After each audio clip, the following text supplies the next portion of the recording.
On Facebook Live is Shaka Sal himself, aka the Kabale Kid. Hello, Shaka. Hello, Paul. Welcome again. Thank you very much. I'm hugely terrific to be here once again. And a warm welcome to our all our Facebook followers watching us live on Facebook. Shaka Extra Time is a place where you get to ask some serious questions.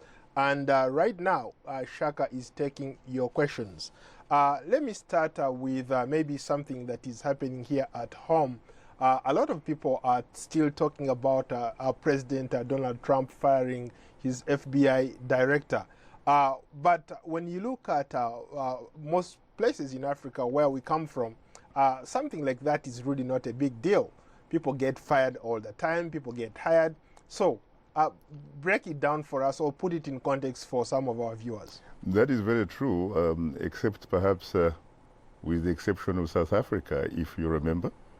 You know that President Jacob Zuma sacked the former finance minister, Godam, and you know, everybody was talking about it, or seemed to be talking about it, even though the man is constitutionally mandated to decide who should be in his cabinet and to sack whoever he wants.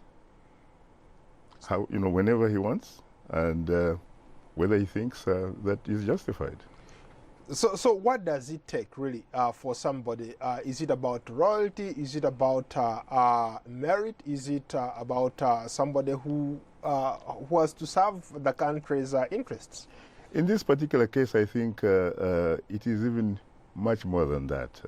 There are some people who have been testifying on Congress and have actually been saying or suggesting that the new president of the United States, Mr. Donald Trump, seems to be assaulting the system of checks and balances in this government, which is the separation of powers. In the particular case of Comey, he obviously was the director of FBI, and according to the Constitution, the president has the right to decide, frankly, who should be his director of the FBI. But in this particular case, he fired Comey at a time that probably is viewed by some to be inappropriate. You have a sensitive issue that is under investigation, and you have the Congress, you know, conducting hearings about the role that Russia may have played in the last presidential elections.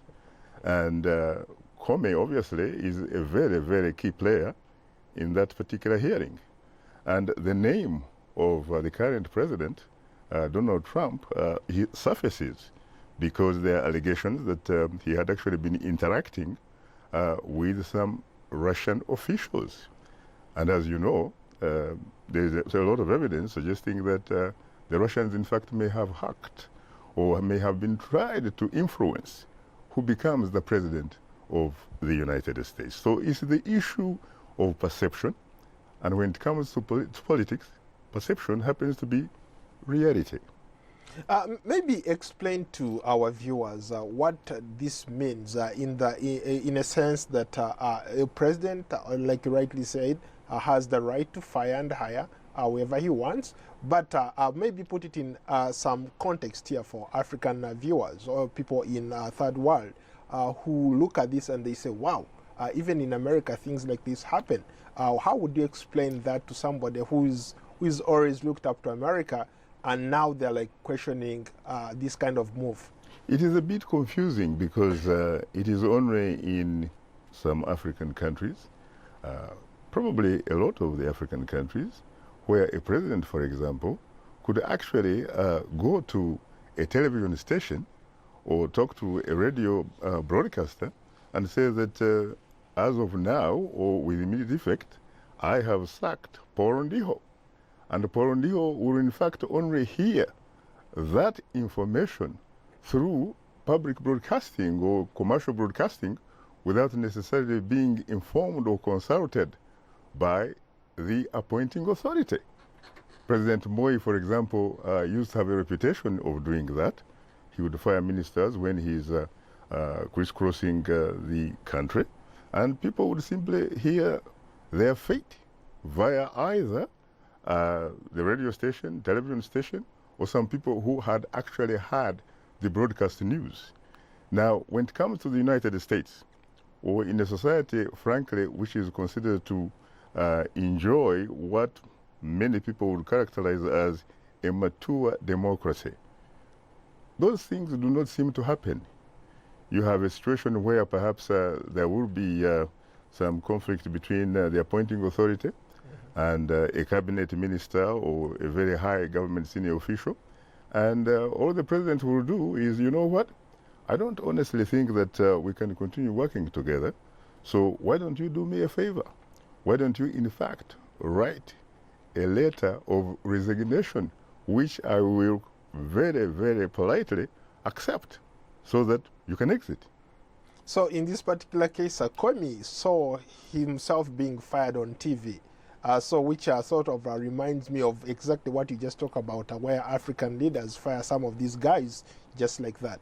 That is very true. But then again, you're talking about societies or countries, frankly, where individuals have very significant powers, where individuals, in fact, have become more or less substitutes of weak institutions. They become a sort of institution themselves. When it comes to mature democracies like the United States, a country like the US is not run by an individual or individuals. It is run on the basis of strong institutions. And there is some kind of, respect for one another and what have you. And so there is a sort of gentleman agreement, if you will, that you reach a point and where you cannot work with someone else, you ask them to write a letter of resignation. If they don't want to write a letter of resignation, then obviously they leave you with no option but to fire them. And you fire them gently, but firmly.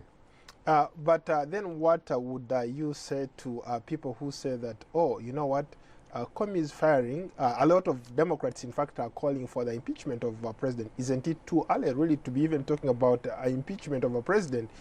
Because based on the firing of one of his top aides. Well, maybe politically they may be smelling what they would see as blood. Because when you look at the process that is undergoing, you're talking about investigations and hearings about the Russian role and what have you. Maybe there is more than meets the eye. Maybe there is more that they know that you and I do not really have the privilege or do not have access.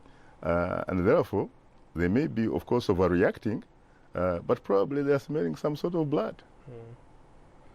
Yeah, so let's go to our comments. Let's start with a comment from Levi Kato in Abidjan. He says, what can African governments do to overcome this mutiny style, in quotes? For example, what's taking place in Ivory Coast? First of all, the issue of soldiers really going on in a mutiny simply because of, money is owed to them, I have to admit is not very common on the continent. But there are some countries where, of course, that has happened. I remember back in 1964, I was a kid. There was what you would call a mutiny of the King's African Rifles. In Uganda, it was called the 4th King's African Rifles. And then you had, of course, the other battalions in Kenya and then Tanganyika. I remember when the Minister of Defense, or responsible for defense, Ewan Felix Onama, when he went to Jinja, where you and I had the privilege of, living, he was immediately arrested by the soldiers, and he was put in the quarter guard, and they told him to sign certain documents so that their pay could be increased. And eventually, in the Ugandan case, they bowed to the demands of the soldiers. They basically increased their pay. They did not take any other decisive action against the mutinying troops. The mutinying troops went back to the barracks, stayed in the barracks, and continued serving in their positions. And guess what? It was less than, 7 years later that you actually have a successful military coup led by the then Major General Idi Amin Dada against President Milton Obote. In the case of Tanganyika at the time, the founding president, Mwalimu Julius Kambarage Nyerere, what he did, he invited the British troops who disarmed the mutinying army. And then he disbanded the army and recruited younger people who had loyalty to the ruling party. You never experienced a coup in what later became Tanzania. In Kenya, they also brought in the Muzungu troops and all that kind of stuff, and the rest is history. Now, in the case of Ivory Coast, it is very interesting because these are the same troops, as a matter of fact, that eventually helped to propel incumbent president Alassane Ouattara to power in Yamoussoukro. Yamoussoukro, of course, is the capital of the Ivory Coast, even though everything is conducted in the commercial capital of Abidjan. You also have a very interesting figure whose name so far I haven't heard, is Guillaume Soro, a young man. He's the Speaker of Parliament, so he is the president of the National Assembly.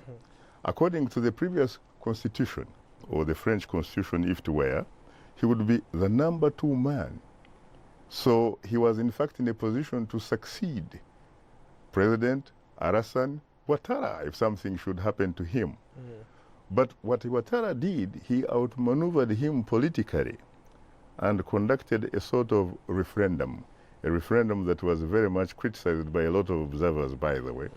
And that referendum helped to amend some very significant aspects of the Constitution of Ivory Coast, which introduced the position of vice president, who constitutionally is in a position to be the next president, becomes in fact a heartbeat away from the presidency, and that makes Soro a little bit irrelevant, or at least number 3 in the pecking order.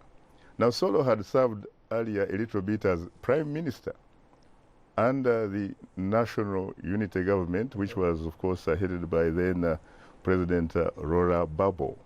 You remember that for so many years. And he obviously still retains, from what I hear, the royalty of some of these soldiers. So it's probably not just simply about money. And you know what? I don't think that the government, frankly, of Alassane Ouattara is probably coming up with adequate solutions. These soldiers, they go on mutiny, they demand money, you pay them. Another time they demand money, you decide that no, you are sending troops to disarm them. The troops go to disarm them. They cannot accomplish that. And therefore, who actually now is the victor here? The rebels are the victors because you pay them and they stay in the barracks. And they know that next time they want something even greater, they can still get it. So who is in charge as we talk now? Yeah, but how can a situation like this be averted? What can President Alassane Ouattara do in this particular case? Because it has happened before. This is the second time.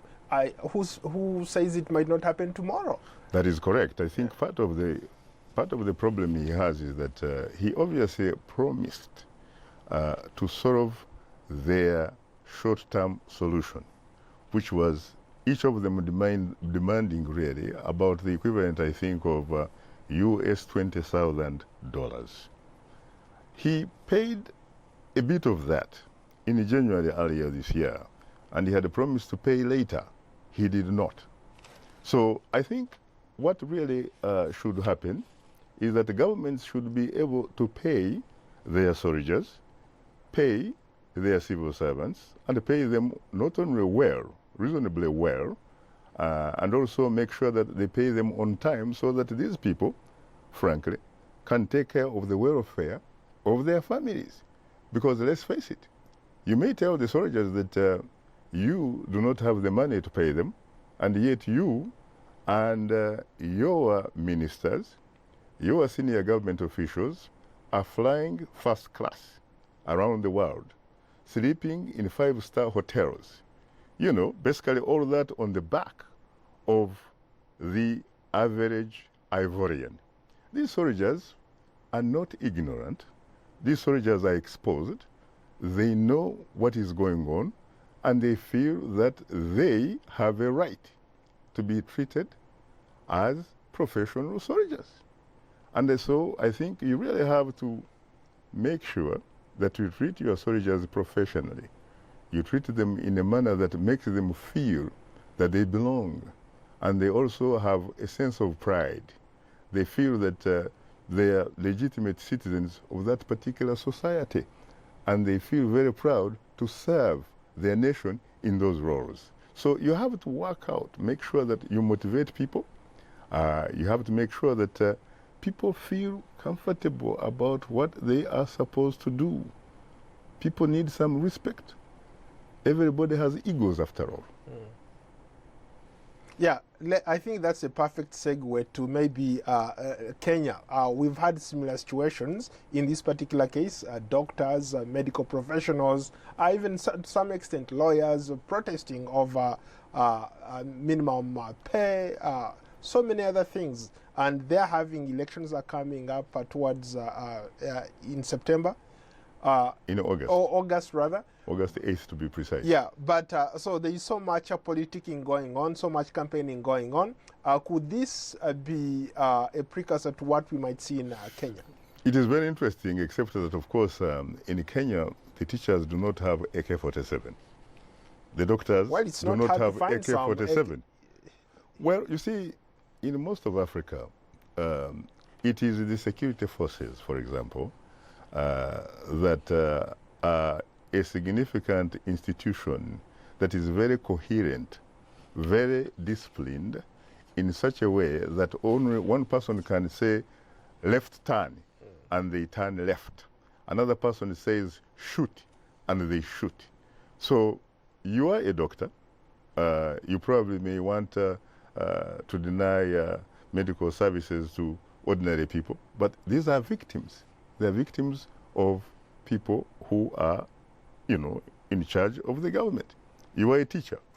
You want to deny services to young people who are going to school, including your own children. These are victims. It is not the government. But if you had a gun, it would make a difference. But at the end of the day, who knows?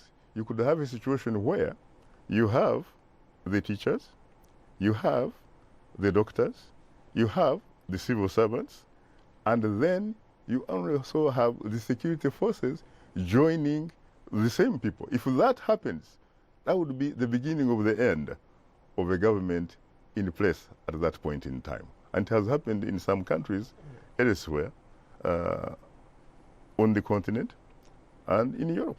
Yeah, still in Kenya, a lot of analysts, a lot of observers are saying that this is going to be a deja vu again between Raila and President Uhuru Kenyatta. Your thoughts? First of all, of course, it is deja vu. Yeah. There's no doubt about that, because the two major parties, Jubilee has already nominated President Uhuru Kenyatta for a second term. It is also true that the coalition, which is named NASA, has also nominated Raila Amolo Odinga to be the flag bearer. So it is deja vu. Now, is it about, is the question about who do I actually think is likely to be the next occupant of State House Nairobi? I think it would be too presumptuous, frankly. It is still a little bit too early for me to get into that area.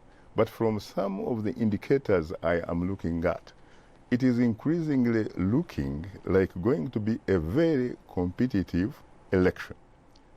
To the extent that if the election in fact ends up being, or at least having a semblance of being free, fair, credible, and transparent, I wouldn't be surprised, for example, if neither of the two candidates hits the magic number in the first round of 50 plus 1 vote, so that it could actually go in second round. And you know what?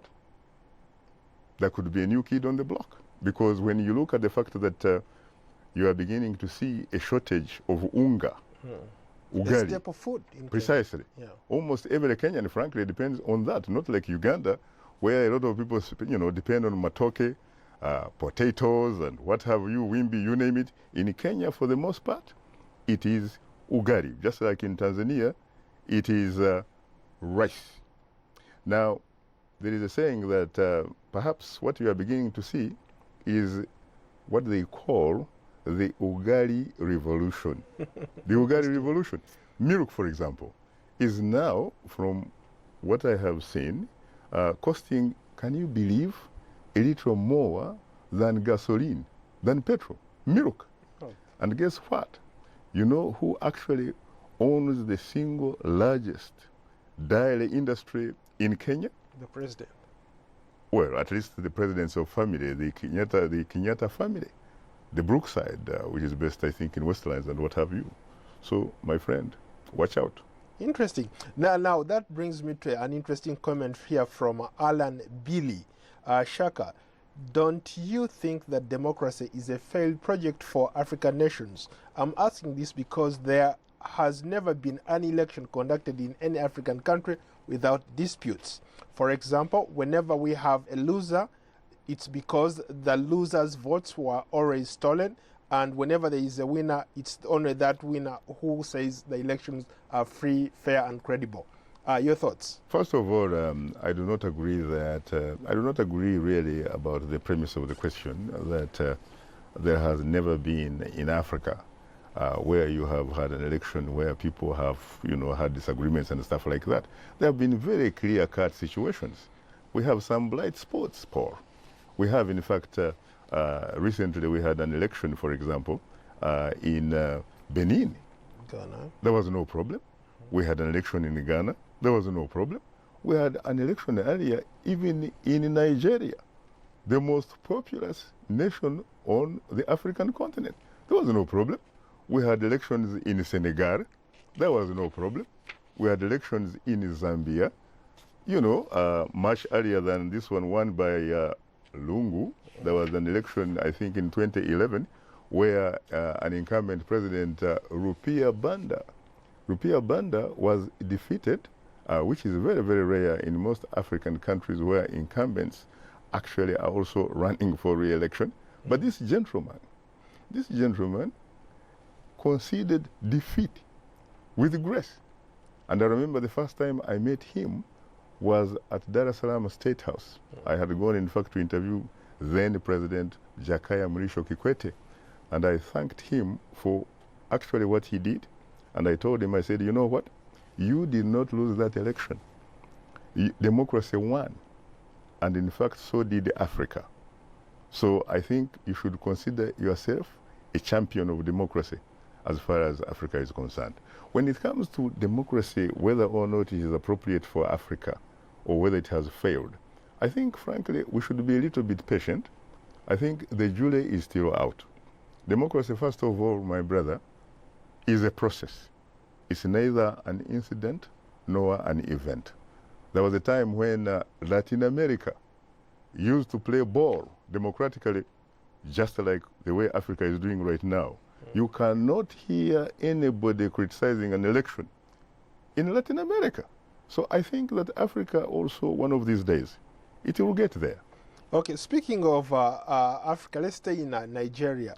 People are wondering what's going on with President Buhari. We have a comment here from Abado Peter Tadro. Mr. Shaka, what do you think about Nigeria's president health-related issues? Should Nigerians be concerned about his health?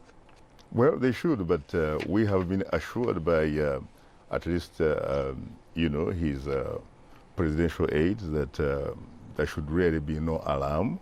And I think that we shouldn't be alarmed about it until, in fact, we are told by the appropriate authorities what is the exact status of President, Major General, Muhammadu Buhari retired, but not tired. He says that he's feeling much better than he did. For example, the last time when he was in London, I should point out that he's back in London for another checkup. But the interesting thing, at least about this presidency, which is different from, for example, the difference of Yaradua. The difference is when Yaradua would be sick, he would not, for example, hand over power to his vice president. And when he actually died, there was a lot of problem in terms of succession. Let's face it, when you look at the Nigerian constitution, it is very clear, it's unambiguous, that a vice president succeeds the president if that president should die in office or that president is incapacitated. In this particular case, I think in fairness to General Buhari, he basically hands over power, the instruments of power, to his vice president when he's out. So I don't think, frankly, we should be alarmed about it until we get the appropriate statement from the appropriate authorities.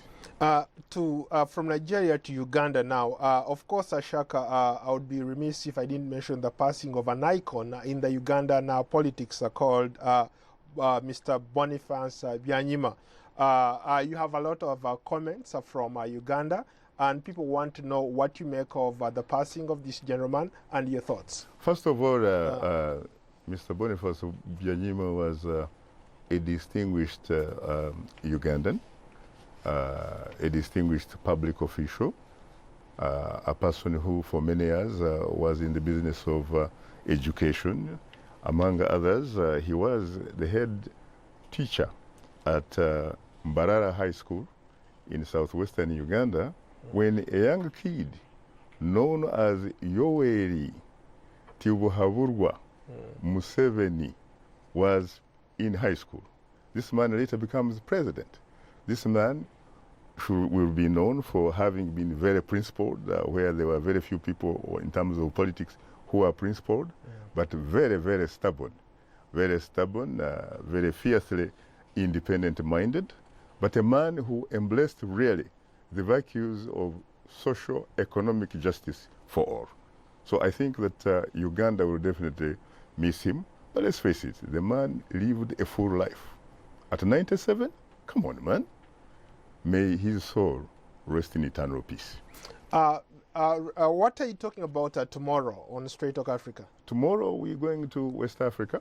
We'll be talking about the upcoming elections in Liberia.